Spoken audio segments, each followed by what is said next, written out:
સંખેડામાં આવેલા પૌરાણિક અર્જુનનાથ મહાદેવ મંદિરને બચાવવા માટે સમગ્ર સંખેડા બંધ રહ્યું છે। આજરોજ શુક્રવારના રોજ છોટાઉદેપુર જિલ્લાના સંખેડામાં આવેલા પૌરાણિક અર્જુનનાથ મહાદેવ મંદિરને બચાવવા માટે સમગ્ર સંખેડા બંધ રહ્યું હતું। હાંડોદ રોડ પર ઉચ્ચ નદીના કિનારે આવેલું આ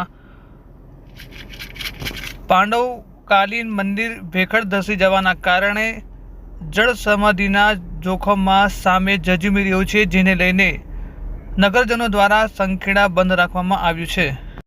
બંધ રાખવાનું કારણ અમારી જે અર્જુનનાથ મંદિરની પાછળના ભાગે જે સંરક્ષણ દિવાલ બનાવવા માટે છેલ્લા 2 વર્ષથી સરકારશ્રી પાસે ભીખ માંગી રહેલા છે, પણ અમારી ભીખ સરકારશ્રી સંતોષી શકતી નથી। એના કારણે આ બજાર બંધ કરવાનું કારણ ઊભું થયું। જો હજુ પણ સરકાર જો નહીં જાગે તો અમે આવનાર દિવસોમાં અમે અમારા ઉપવાસ ઉપર બેસવાના છે, મામલતદાર કચેરીની બહાર, અને સમય આવે રસ્તા રોકો આંદોલન પણ કરવાના છે।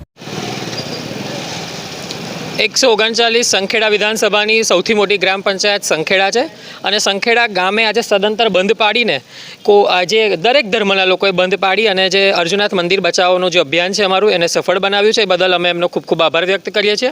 સાથે સાથે એટલું જ કહેવા માગીએ છીએ કે સરકાર ગાઢ નિંદ્રામાં ઊંઘેલી સરકાર છે।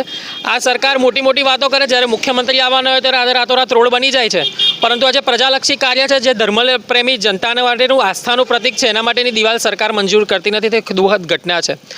139 વિધાનસભાના ધારાસભ્યો હોય, કોઈ પણ સાંસદ સભ્ય હોય, ખોબલે મત આપીને આજે અમે ચૂંટીને એમને ઉપર મોકલીએ છીએ કે અમારો અવાજ બને, પરંતુ આજ દિન સુધી અમારો અવાજ બન્યા નથી।